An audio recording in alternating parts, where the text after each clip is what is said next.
Assalamualaikum warahmatullahi wabarakatuh. Ikhwan Fidin rahimakumullah, yang saya cintai, yang saya banggakan, mudah-mudahan kalian dalam keadaan sehat walafiat, begitu juga dengan saya ya. Pada hari ini dan kali ini yang kesekian kali saya coba merefleksikan isi hati saya, bahwa apa yang sesungguhnya terjadi perkembangan pada saat ini dan sebelumnya pada tanggal 4 November 2016, di mana saya dan istri ikut aksi di bidang logistik di GNPF di Posko Patung Kuda atau depan gedung Indosat.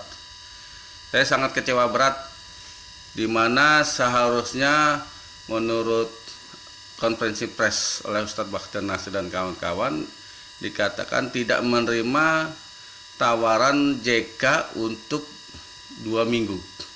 Tetapi kenyataannya ada edaran yang sangat luas, diputuskan kembali lagi tanggal 25 November 2016. Itu artinya bukan 2 minggu, 3 minggu ya. Ibarat sebuah peperangan, kalau kita sudah memasuki area musuh dan sudah mendekati kemenangan, tiba-tiba seakan-akan ada perjanjian gencatan senjata yang minta 2 minggu. Justru kita memberikan keleluasan tambahan 1 minggu jadi 3 minggu.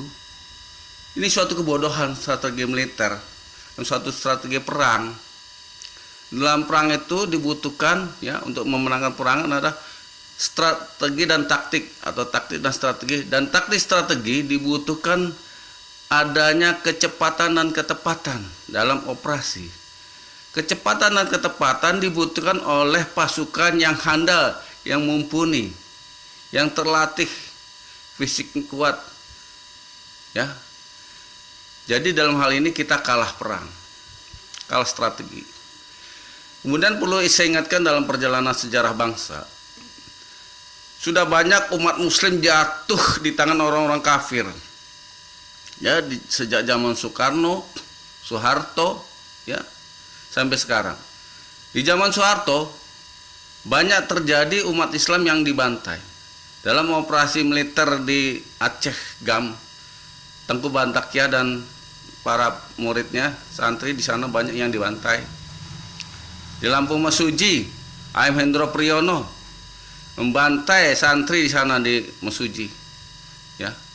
Kemudian peristiwa Tanjung Priok yang saya alami sendiri 12 September 84, di mana saya berhadapan langsung pasukan Kodim ya di Jalan Bawang, apa itu, Jalan Sindang ya.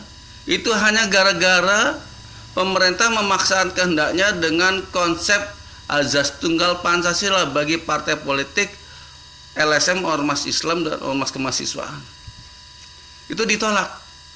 Siapa pemimpinnya? Amir Biki yang menjadi korban. Berapa korbannya? Ratusan.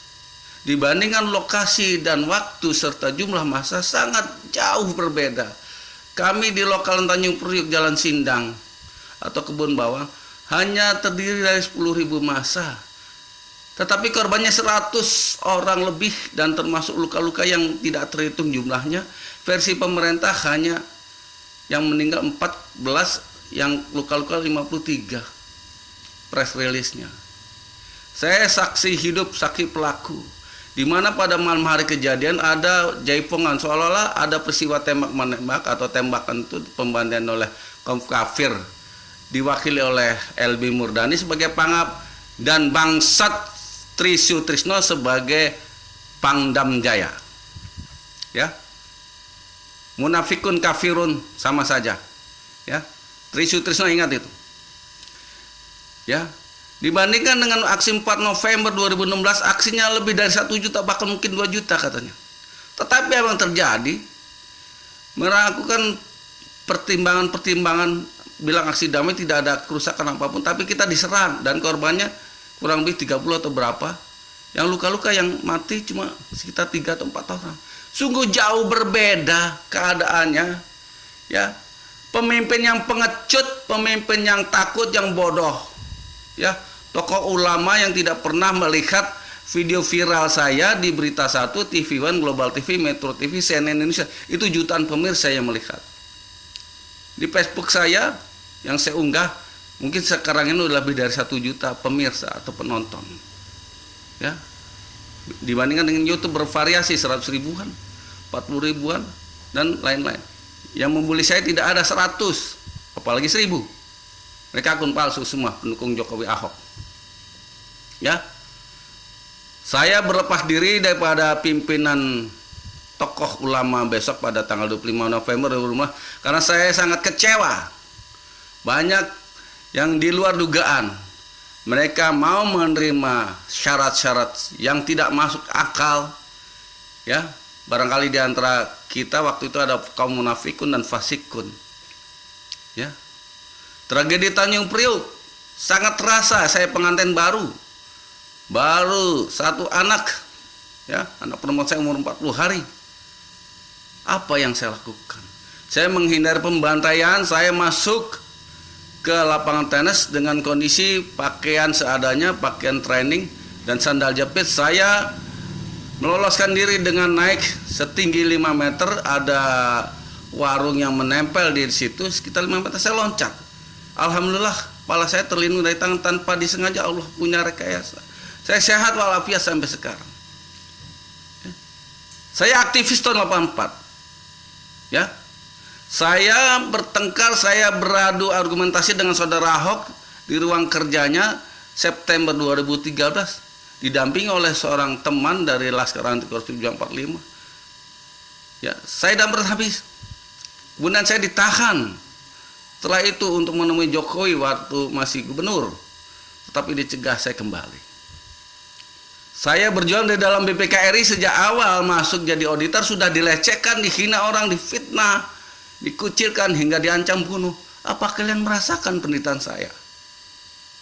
Saya dizolimi, membela pimpinan dengan membuat tulisan di Kompasiona.com dengan judul Ahok takut menghadapi saya, semua dakwaan saya ditolak. Ya, kemudian saya dipanggil oleh inspektur pengawasan, dihukum kena sanksi penurunan pengurangan gaji saya kinerja sebesar 6 juta dan kenaikan gaji berkala saya ditunda selama setahun. Kemudian saya membuat video viral tantangan untuk Ahok. Ya, saya dipanggil lagi oleh inspektur pengawasan, padahal saya mati-matian membela pimpinan BPKRI. Ya, Hari Azhar Aziz yang bajingan, penjilat, ya, pantat Ahok. Ya, saudara Hari Azhar Aziz dan pimpinan kalian semua, ya, Hendra Ristiawan yang dulu teman saya, Sandi Prasetya dan yang lainnya, Wildan Samani, kalian adalah musuh saya. Ya, teman-teman sekalian yang rahmatullah, ingat ayat ini. Ketika kita mengetahui yang benar dan hak itu, yang salah dan batil itu, firman Allah dalam Al-Quran ayat Al-Baqarah ayat 42, Bismillahirrahmanirrahim, wala talbisul haqqa bil batil wala taqtumul haqqa wa antum ta'lamun. Hei orang-orang yang beriman, engkau tahu mana yang hak dan batil. Ya, jangan pernah kau campur adukan yang hak dengan yang batil, halal dengan haram, dan jangan pernah kalian sembunyikan yang hak padahal kalian mengetahui. Itulah kenapa saya harus berpegang pada ayat ini untuk menyampaikan sebuah kebenaran walaupun saya seorang diri. Ya, kalian perlu tahu itu. Kepada yang terhormat Ustadz Bakhtiar Nasir, Munarman, Alfian Tanjung, Yusril Izzamenda, Habib Rizik dan lain-lain, mohon jangan berjuang setengah hati. Jangan ada kepentingan apapun di antara hati kalian. Ingat firman Allah, ya. Jika kalian tidak bisa dinasihati dengan tausiah saya ini, video saya ini, Al-Qur'an ayat Al-Baqarah, jika kalian ragu, ya, zalikal kitabul la raiba fihi hudal lil muttaqin. Ya.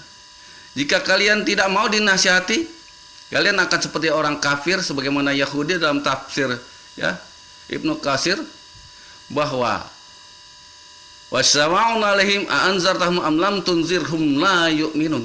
Dinasihati dia dinasihati, tetap kalian tidak akan beriman. Kalau kalian sudah mati hatinya, maka Allah mengatakan khatamallahu ala qulubihim wa ala sam'ihim wa la absarihim isyawatu wa lahum azabun azim. Sungguh Allah telah mengunci hati pendengaran mereka, penglihatan mereka. Azab Allah maha pedih.